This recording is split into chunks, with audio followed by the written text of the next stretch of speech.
Welcome, everybody, to this issue of the Saving Civilization podcast. In today's episode, we will cover two related concepts that are contributing to polarization and anger among many people globally. These are populism and nationalism. Norris defines populism as a governing style with three defining features. These are, number one, an emphasis that legitimate political authority is based on the people or a common majority. It is the quote-unquote people that are important and know best. Number two is a challenging of the establishment, i.e. the existing government, economists, experts, and the press, etc. And number three is leadership by maverick outsiders who claim to be the voice of the people and who promise to serve them. Populism by itself is not inherently dangerous, as a majority vote is the basic principle behind democracies. But it's the combination of authoritarianism and populism that poses a threat. This is characterized by the protection of traditional lifestyles against perceived threats from outsiders, often at the expense of minority rights and civil liberties. The U.S. presidency of Donald Trump is frequently cited as an example of a populist leader. Mudd and Kaltwasser in 2017 argue that populism plays a positive role in the formation of emerging democracies, but a negative role in ones that are already firmly established. There is data to support this latter assumption. Both left and right-wing populist governments have produced democratic backsliding in about equal numbers. Another study found that populist governments are 4 times more likely to cause harm to democratic institutions than those that are non-populist. The populist playbook is characterized by 4 features. The first is that the leader is omnipotent. Only the leader or his or her group can make things better. This implies that things are horrible now. An alternate version of this is that things used to be much better and that we can get back to those quote-unquote golden days. The second is to create a scapegoat. Here there's the formulation of an enemy or alternate group that is dangerous and will ruin the country if allowed to take over. Implicit in this is that only the leader is patriotic and represents the true nature of the country, and that everybody else is unpatriotic. The third is a distrust of the media. This means that the information put forth by the press is suspect and should be doubted. Only our message is true. Follow our social media, is what they're saying. And finally, number 4 is a distrust of experts. We are the sole voice of the people that know the truth. This pits the majority against intellectuals and insinuates that the best path forward is intuitive or emotional rather than cognitive. Populism is not a doctrine or ideology. It elevates the people, but only speaks for a subset of them. Like nationalism, it glorifies the group. Populists have tended to be coalitions of people who have lost something, i.e. those who have lost in elections or lost their jobs. They are fueled by resentment and the idea that they are being kept down and exploited by the so-called elites. Conspiracy theories run rampant in populist movements. In these conspiracies, there is usually a shadowy organization that is controlling the country behind the scenes, much like the wizard in The Wizard of Oz. The conspiracies provide a scapegoat and a justification for the people's problems. Anger and resentment can then be channeled against this imaginary group. There is probably an evolutionary basis for populism. If we look at primitive societies, many leaders often inflamed passions against presumed enemies, demonizing them and encouraging their citizens to see the world in terms of black and white and us versus them.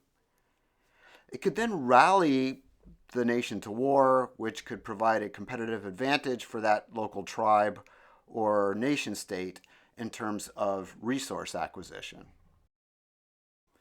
But this makes no sense in a globalized economy where goods and services are traded freely across borders, and war only means destruction of resources for everyone.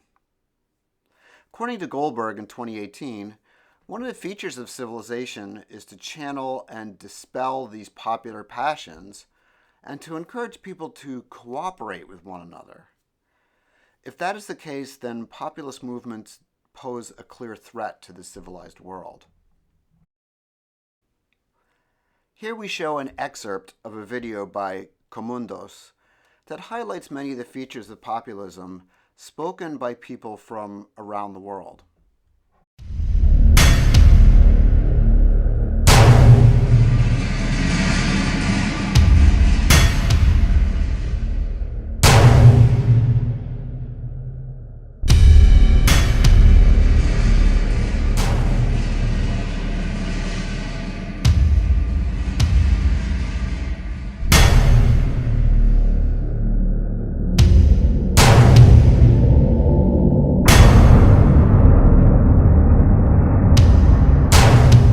Do you also have the feeling that we live in a more polarized world?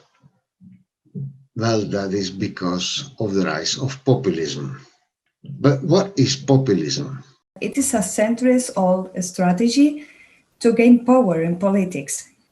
Populism makes no difference between right and left, poor or rich. It is like a tactic that has been used since the Romans to divide people and achieve power. And what are the mechanisms of populism?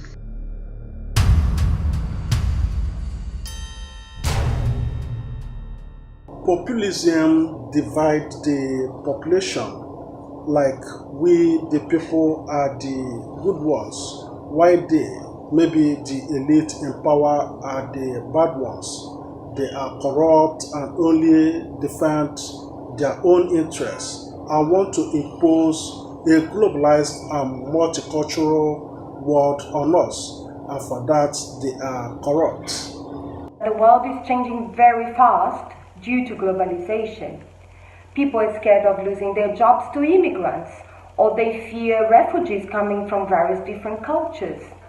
And also because of climate change, people think that the government might prohibit them traveling by airplane or by car.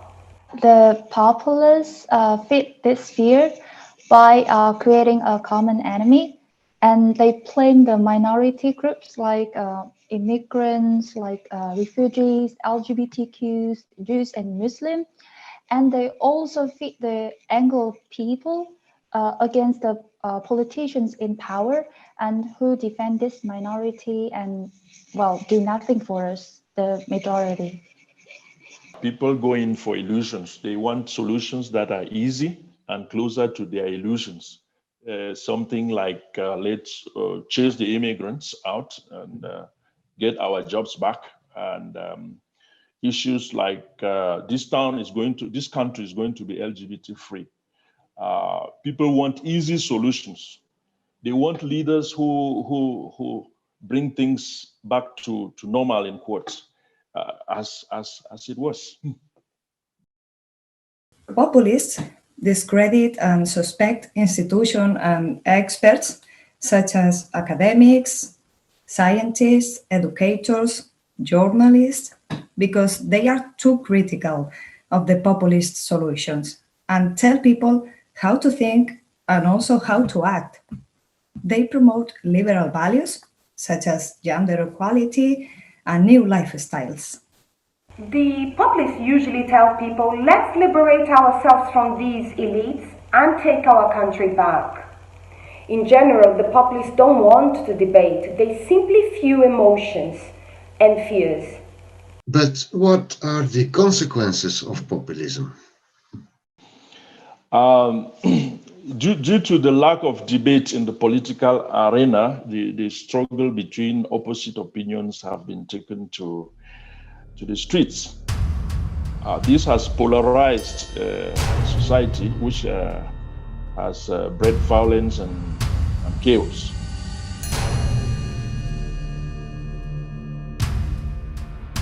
Well, this makes people even more afraid, and public opinion shifts toward the demand of strong and authoritarian leadership. The problem is that many of the issues that we are facing today, such as climate change and migration, demand for international cooperation between countries. But the populists rejected that idea and defend the option everyone for themselves. Okay, let's turn our attention next to a related idea, which is nationalism. Nationalism is the identification with one's own nation and support for its interests, often to the exclusion or detriment of the interests of other nations. It aims to gain and maintain self-governance over its homeland. Every nation in this view has the right to govern itself free from outside interference. An identity is formed on such shared characteristics as living in the same place, i.e. geographic area, ethnicity, of course, language, religion, and other traditions. Nationalists seek to promote unity and solidarity through the promotion of a common culture. Nationalism has been combined with various political ideologies ranging from communism to fascism to democracy. Historically, it can be considered both a force for good or evil, depending on the ideology and the outcomes. It comes into conflict with globalism, which promotes international cooperation and organizations that transcend the nation.